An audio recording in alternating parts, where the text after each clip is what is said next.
तर आता इलेक्शन जवळ आले आहेत. आपल्या प्रत्येकाला आपलं नाव आपल्या मतदारसंघामध्ये कुठल्या पोलिंग बूथवर आहे हे जाणून घेणं गरजेचं असतं. कारण बऱ्याचदा आपण एका जागेवरून दुसऱ्या जागेवर शिफ्ट होतो.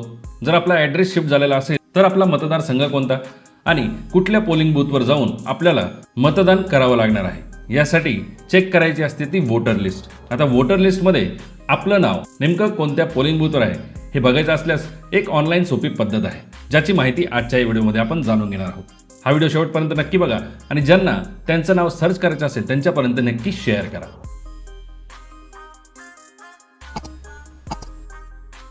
गुगलमध्ये वोटर लिस्ट असं टाईप करून सर्च करा.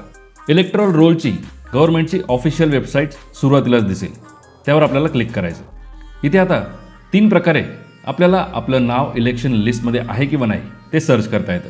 पहिला आहे एपिकद्वारे, म्हणजे तुमच्याकडे जर एपिक नंबर असेल, वोटर ID कार्डचा स्टँडर्ड नंबर असेल तर डायरेक्टली तो या ठिकाणी टाकून आपण सर्च करू शकतो. इथे आपल्याला फक्त तो एपिक नंबर टाकायचा आहे, त्यानंतर आपलं राज्य सिलेक्ट करायचं आहे, दिलेला हा कॅप्चा कोड आहे तसा एंटर करून सर्च बटन क्लिक करायचं आहे. लगेच तुमची सगळी माहिती समोर येऊन जाईल. ही एकदम सोपी पद्धत आहे.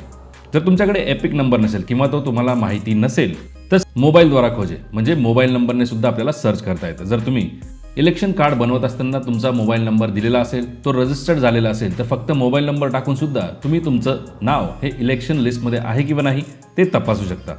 पण आता हे दोन्हीही सोपे मार्ग न बघता सर्च बाय डिटेल यावर क्लिक करा. आता इथे तुम्हाला काही बेसिक माहिती द्यायची आहे.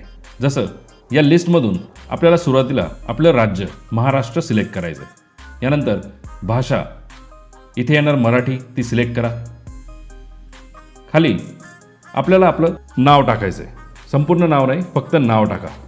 त्यानंतर नातेवाईकाचं नाव इथे लक्षात घ्या, इथे येणार वडिलांचे नाव, जर महिला असेल लग्न झालेलं असेल तर पतीचं नाव. त्यानंतर आपल्याला इथे जन्मतारीख किंवा एज, तुमचं वय जे काही तुम्हाला माहिती असेल ते तुम्ही डायरेक्टली इथे टाकू शकता. आता पुढे जेंडर, यामध्ये पुरुष, स्त्री, थर्ड जेंडर यापैकी जे काही असेल ते सिलेक्ट करायचं आहे. त्यानंतर डिस्ट्रिक्ट, आपला जिल्हा कोणता, तो जिल्हा या लिस्टमधून आपल्याला सिलेक्ट करायचा आहे. पुढे विधानसभा मतदारसंघ, हा तुम्हाला माहिती असला पाहिजे तर तो मतदारसंघ सिलेक्ट करायचा आहे. आणि खाली दिलेला हा कॅप्चा कोड आहे तसा एंटर करून पुढे सर्च बटन क्लिक करायचं आहे. तुमची माहिती जर मॅच झाली तर पुढे तुमच्या डिटेल्स दाखवल्या जातील, जिथे तुमचं नाव असेल, वय असेल, राज्य, जिल्हा, असेंब्ली कॉन्स्टिट्युएन्सी म्हणजे तुमचा मतदारसंघ आणि तुमचं पोलिंग स्टेशन त्याची माहिती सुद्धा दाखवली जाते. आणि सगळ्यात महत्त्वाचं, सुरुवातीलाच जर तुम्हाला एपिक नंबर माहिती नसेल तर तुम्हाला तुमचा एपिक नंबर सुद्धा दिला जातो. या एपिक नंबरवरून डायरेक्टली आपल्याला सर्च करता येतं आणि आपलं कार्ड सुद्धा डाउनलोड करता येतं. आता इथे व्ह्यू डिटेल्स या बटनवर क्लिक केल्यानंतर आपली सगळी माहिती मतदार सेवा पोर्टलवर अशा प्रकारे दाखवली जाते. जर तुम्हाला पाहिजे असेल तर तुम्ही ती प्रिंट देखील करू शकता. अशा प्रकारे ती PDF फॉर्मॅटमध्ये प्रिंट देखील करता येईल. तर अशा 3 प्रकारे तुम्ही तुमचं नाव वोटर लिस्टमध्ये सर्च करू शकता, पोलिंग बूथ जाणून घेऊ शकता. व्हिडिओ जरूर शेअर करा आणि जर काही अडचण असेल, काही प्रश्न असेल तर कमेंट करून नक्की विचारा. धन्यवाद. जय हिंद, जय महाराष्ट्र.